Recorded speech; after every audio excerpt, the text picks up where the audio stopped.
Oh, Yayasan Al Wali Foundation gitu. Belum pernah dengar.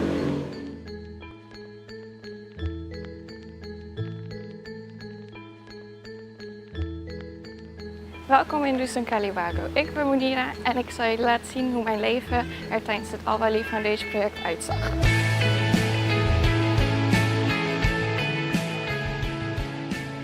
Kalibago ini sebenarnya penduduknya ada 222 kakak. Itu kalau dijumlah jiwanya kurang lebih 750 jiwa di masyarakat. Nah ini mata pencaharian masyarakat Kalibago ini memang kebanyakan besar buruh tani. Jadi 1 tahun sekali dia baru bisa menanam. Nah, gitu. Kalau musim kemarau dia kebanyakan besar tidak bisa menanam apa-apa. Kalau musim hujan bisa menanam kayaknya ketela pohon, padi, kacang dan lain sebagainya di tanah kering itu. Bisa dikatakan warga Kalibago ini ekonominya juga miskin, banyak miskinnya gitu. Apa dikatakan miskin, ternyata di situ ada bantuan kesehatan, ada bantuan bahan makan termasuk beras itu. Kalibago tidak ada pemikiran apa-apa, hanya pemikiran dia masyarakat Kalibago itu senang menerima, senang. Tijdens het project verbleef ik bij een gastgezin. Die zou ik graag aan jullie willen voorstellen, want het is een hele lieve en bijzondere familie. Nama saya Maria Sumiati, saya ada 4 bersaudara dan semuanya perempuan. Dan saya sudah menikah, sekarang umur saya 36 tahun. Saya punya anak 2, semua laki-laki, yang 1 SMA, yang 1 SD kelas 2. Saya senang sekali karena ada 1 saudara saya, yaitu kakak Munira yang selama kurang lebih 2 minggu tinggal bersama kami. Saya merasa sangat senang sekali dan saya sangat ikhlas menerima kakak Munira di dalam rumah saya. Saya sungguh-sungguh bahagia, ini luar biasa. Mungkin ini suatu pertemuan yang membuat kebahagiaan yang baru dalam hidup saya. Saya ada teman untuk bercerita. Saya ada teman untuk bertanya dan bertanya sesuatu pengalaman yang luar biasa untuk saya. Dia membantu saya seperti bukan orang lain lagi, jadi satu keluarga untuk saya. Bukan orang lain lagi. Saya senang sekali. Ik heb natuurlijk ook mijn handen uit de mouwen gestoken tijdens deze weken met Al Wali Foundation. Het buurthuis was het grootste project. Hij is nog niet helemaal af, maar je kunt wel vast wat zien. Ya, pertama itu lantai sama cor itu kan bikin namanya teras cor-coran itu kan, nah, sama lantai itu kan, lain-lainnya ya bantu ngecat itu kan. Nah, kalau untuk masyarakat bikin itu memang lama karena ekonominya lemah itu lama sekali bikin seperti itu. Udah 1 tahun, 2 tahun, 3 tahun bisa itu, nggak bakalan ya. Kayak awal tadi sudah bilang ya kan, bilang untuk rapat, untuk posyandu, untuk segala macamnya itu kebutuhan masyarakat. Ada yang pesta itu, kan rumahnya jauh-jauh kan, misalnya di atas itu kan sempit sekali kalau pesta-pesta itu. Misalnya di sini bisa. Ook is er voor het aankomende jaar veel te doen in dit kansrijk dorp om de vertrouwensband met de dorpelingen te versterken. De Hindoe-tempel is erg belangrijk voor de dorpelingen, maar ook de moskee zou in aanmerking kunnen komen. Pura itu tidak boleh ketinggian dari bangunan warga atau bangunan manusia. Dia agak tinggi sekali. Namun bentuknya ini ya ketinggian rumahnya daripada pura atau Padmasana ini. Nah, kita punya tujuan bagaimana nanti kita berusaha untuk ketinggian Padmasana ini. Yang kedua, ada bangunan yang namanya Pangrurah itu.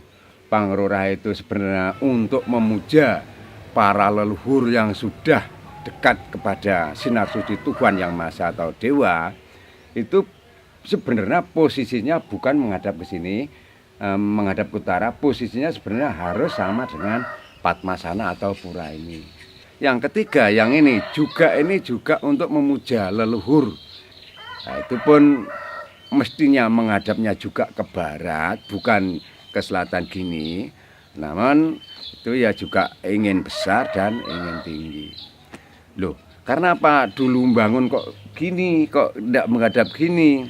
Ya memang sebelumnya kita membuat tempat suci ini memang kita seumat sekecamatan Grogol ini kurang begitu memahami tentang pembuatan tempat suci. Di orang Hindu itu bila mana akan sembahyang atau sembahyang atau semedi itu harus pasti pakai sarana. Sarana yang utama harus dipersiapkan yaitu 1 air, 2 biji-bijian, 3 buah-buahan, 4 bunga, 5 api. 5 sarana itulah yang untuk dasar kita sembahyang atau kita menghadap Tuhan Yang Maha Esa. Memang semua fisik bangunan sebenarnya kan bagus, ya bersih, bagus, rapi gitu. Mestinya bisa pakai cat. Namun kita kembali lagi ke ekonomi umatnya sangat lemah. Jadi saya kira bukannya tidak mungkin kita mengecat, belum mungkin atau belum memungkinkan kita pakai cat-cat yang ini. Jadi memangnya ada Mas, ada rencana bagaimana Padmasana ini dicat. Terus pagar kelilingnya ini juga pakai cat. Terus patung-patung yang ada ini mestinya pakai cat. Ini contohnya kelihatannya itu sudah dicat karena sekarang waktunya terlalu lama. Sudah lama dipasang di sini sehingga catnya hilang. Mestinya kan diperbarui cat lagi. Boleh pakai cat yang mewah. Boleh. Tidak boleh tidak. Boleh saja. Gitu. Er wordt niet alleen aan de vaste projecten gewerkt, want Al-Wali Foundation geeft je ook de kans om je eigen project op te starten.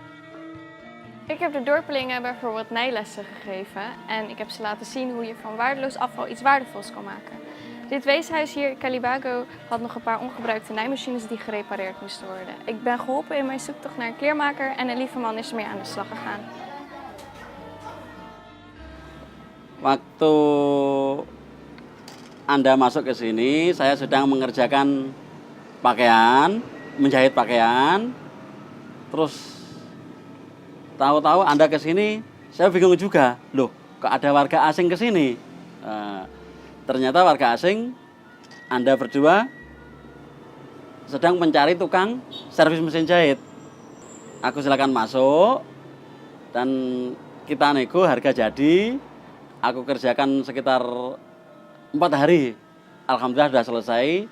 Terus sampai sekarang kita bisa jadi teman biasa, jadi teman baik gitu loh. Saya merasa sangat bangga sekali bisa menyelesaikan mesin jahit dan obras karena kebanggaan buat kami, kebanggaan buat saya bisa menyelesaikan pekerjaan itu dengan benar dan bagus dan sempurna hasilnya dan bisa dipakai lagi seperti sedia kala.